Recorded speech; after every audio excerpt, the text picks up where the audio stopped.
क्या genetic hair loss को control कर सकते हैं? यस, हम बिल्कुल जेनेटिक हेयर लॉस को कंट्रोल कर सकते हैं, लेकिन पहले आपको ये जानना होगा कि जेनेटिक हेयर लॉस होने के रीजंस क्या हैं और उसमें आप क्या क्या ट्रीटमेंट्स आप उसमें ले सकते हैं। So genetic hair loss in medical term known as androgenetic alopecia, और आप कह सकते हैं कि male pattern hair loss and female pattern hair loss. जैसे कि आप सब अपने नॉर्मल अपने फ्रेंड्स में या फैमिली में ऑब्जर्व करते हैं कि जैसे मेल में आप देखते हैं कि आपकी जो फ्रंटल हेयर लाइन है वो रिसीड करना स्टार्ट करती है, तो that is known as male pattern hair loss. Female में आप क्या ऑब्जर्व कर सकते हैं कि जो आपका सेंटर पार्टीशन है वो नैरो से वाइडर होना शुरू होता है और क्राउन एरिया की डेंसिटी कम होनी शुरू होती है, तो that is known as female pattern hair loss. Multiple grades होती हैं डायग्नोस करने के लिए मेल पैटर्न हेयर लॉस की सीवियरिटी फॉर्म डायग्नोस करने के लिए, same for the female pattern hair loss, and multiple treatments are also available. पर जेनेटिक हेयर लॉस के होने के जो रीजंस हैं, जो आपका टेस्टोस्टेरोन हार्मोन है जो कन्वर्ट होता है टू द डाईहाइड्रोटेस्टोस्टेरोन, सो इसको इनहिबिट करने के लिए, इसको रोकने के इस मैकेनिज्म को, there are some medication and topical applications and treatments also. So हम पहले बात करते हैं मेडिकेशंस की। सो मेडिकेशन इसमें है जैसे कि मिनॉक्सिडिल है जो आपका एप्लीकेबल फॉर्म में भी अवेलेबल है एंड टैबलेट्स की फॉर्म में भी अवेलेबल है। दूसरा है finasteride. Finasteride is a solution या टैबलेट यू कैन से जो आपके इस मैकेनिज्म को इनहिबिट करेगा, and this mechanism is responsible for your hair loss. जिससे आपका हेयर लॉस श्रिंक करेगा, हेयर फॉलिकल आपका श्रिंक करेगा एक तरीके से। तो इसी की वजह से आपका जो सीवियरिटी ऑफ हेयर फॉल है वो ऑब्जर्व कर सकते हैं। अब हम बात करते हैं कि अदर ट्रीटमेंट से पहले हम आपको बताना चाहेंगे कि इसके लिए आप और क्या क्या ऑब्जर्व कर सकते हैं। आपका डेली का routine, you can say your diet, lifestyle matters a lot. हम सबके लाइफ में stress is the most common factor. To reduce stress you can do some meditation और you can do some stress therapy. Other than that, there are some diet deficiency in our routine, in our lifestyle, in our cycle. हमें diets में अपने eating habits के through में सब कुछ नहीं consume कर सकते हम। फॉर एग्जांपल आपको विटामिन डी की डेफिशिएंसी है, जिंक डेफिशिएंसी है, vitamin A, vitamin C, vitamin E, vitamin D, multiple forms are like this. अगर आपको ऐसी कोई डेफिशिएंसी है अपने डॉक्टर से कंसल्ट करें, प्रॉपर अपना एक रूटीन चेकअप कराएं, जो जो डेफिशिएंसीज हैं उनको अपना आप क्योर करें या यू कैन से with the help of medicine उनको दूर करें। दूसरे ट्रीटमेंट ऑप्शंस आपके हैं PRP treatment, that is the platelet rich plasma, GFC, growth factor concentration, exosomes and QR678। Exosomes and QR678 एक तरीके से स्टेम सेल्स रीजनरेशंस की तरह काम करते हैं कि एक तरीके से एक मॉलिक्यूल, एक सब्सटेंस है जो आपके फॉलिकल्स को दोबारा रीग्रो करने में आपकी हेल्प करेगा। लेकिन ये सब ट्रीटमेंट्स आपके डॉक्टर के ऑब्जर्वेशन में किए जाते हैं। Platelet rich plasma and GFC is a very good treatment and इसके रिजल्ट्स भी विजिबल हैं। बट मैं आपको पहले ही क्लियर बता दूं, हर किसी की बॉडी मैकेनिज्म इज़ डिफरेंट, सो जो रिजल्ट्स होते हैं वो भी हर किसी के डिफरेंट होते हैं।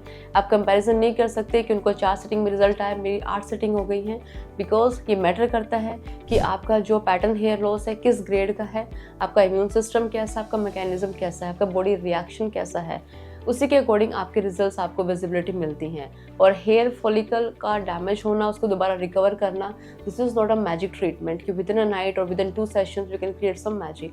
टाइम जरूर लगेगा but results will be visible and the most safest treatment. Why? आप ही का ब्लड है, आप ही का प्लाज्मा है जो आपके स्कैल्प में इंजेक्ट किया जाता है। आज की जनरेशन में बहुत ही कॉमन है कि अगर हेयर फॉल स्टार्ट हुआ या डेंसिटी कम होनी शुरू हुई, सो लोकल अपने किसी भी फार्मासिस्ट से वो मिनॉक्सिडिल लेकर अपना स्टार्ट कर देते हैं अप्लाई करना।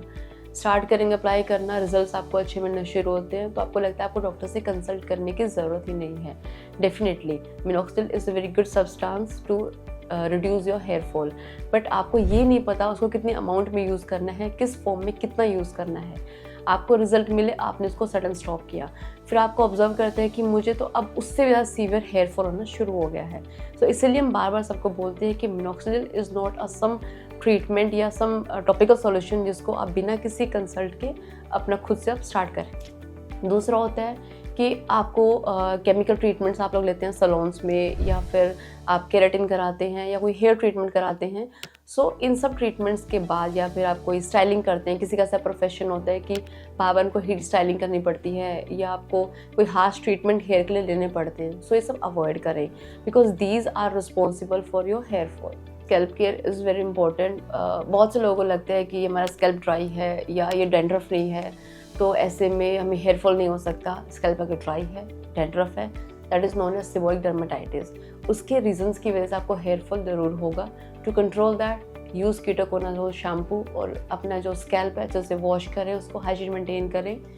Other than that there are some other reasons also. बहुत लोग का कंसर्न है कि नहीं ये तो हमारा due to weather hair loss है, कि लाइक स्प्रिंग सीजन है या ऑटम सीजन है, इसमें तो हेयर फॉल होगा ही।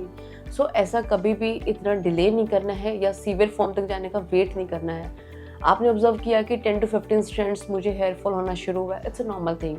बट आप ऑब्जर्व कर रहे हैं कि अगर मैंने नॉर्मल अपने कॉमिंग किया है या हेड वॉश किया है तो more than 50 strands 60 strands are there, तो go and consult your doctor. Next important point is that कि after pregnancy hair fall is very common. So बहुत सी फीमेल्स को लगता है कि आफ्टर प्रेगनेंसी हेयर फॉल हो रहा है, और एक ये मिथ जो सबने बना के रखा है कि नहीं बच्चे ने बोलना स्टार्ट किया तो हेयर फॉल तो होगा ही। नहीं, ऐसा नहीं होता है। इसका कोई मैकेनिज्म नहीं है मदर और बच्चे के साथ। सो डेफिशिएंसीज होती हैं, बॉडी में चेंजेस आते हैं, हार्मोनल चेंजेस होते हैं, आपका लाइफस्टाइल डिस्टर्ब होता है। So these are the reason जिनकी वजह से एक फीमेल को हेयर फॉल होना सीवियर फॉर्म में स्टार्ट होता है। सो उसे कभी भी डिले ना करें। स्टार्टिंग फॉर्म है, माइल्ड फॉर्म है, ऐसे में आप नॉर्मल PRP करा सकते हैं, आप मल्टीवाइटामिन्स कंज्यूम कर सकते हैं। सो आपके डॉक्टर आपको मेसोथेरेपी भी आपको सजेस्ट कर सकते हैं, जो बहुत माइनर सी फॉर्म जो है आपको ट्रीटमेंट ले सकते हैं और आपको रिजल्ट जल्दी विजिबल हो सकते हैं। फॉर एग्जांपल आपको सीवियर हेयर फॉल हो रहा है और ऐसा नहीं है कि भाई हम मेल पैटर्न में ही हेयर ट्रांसप्लांट कर सकते हैं, हम फीमेल पैटर्न हेयर लॉस में भी ट्रांसप्लांट कर सकते हैं। हम दोनों ही कैटेगरी में कर सकते हैं, बट पहले हमें ये ऑब्जर्व करना है कि आपको जो पैटर्न हेयर लॉस है किस ग्रेड का है। माने ग्रेड 4 है, ग्रेड 5 है, severe grade form, crown area is totally gone, frontal area is totally gone. So ऐसे केसेस में hair transplant is the only option. And to get good results, to maintain your hair transplant session, आपको PRP treatments के बाद लेने बहुत important होते हैं। नहीं तो बहुत लोगों को लगता है कि अब तो हेयर ट्रांसप्लांट हो गया, अब मुझे कुछ भी करवाने की ज़रूरत नहीं है। हेयर ट्रांसप्लांट के बाद आपके जो रिजल्ट्स रहते हैं वो नेक्स्ट 10 ईयर्स तक बहुत अच्छे होते हैं। बट उन्हीं कंडीशन को, अपने ही फॉलिकल को हेल्दी करने के लिए या उन्हीं हेयर को मेंटेन करने के लिए PRP and GFC is a very good option. अगर आपको इस वीडियो में कोई भी ऐसे क्वेश्चंस हैं हेयर ट्रीटमेंट को लेकर या हेयर ट्रांसप्लांट को लेकर, so kindly comment down below, और there are some number mention on our site, you can contact our Skin Logics team. Kindly like, share and subscribe our YouTube channel. Thank you.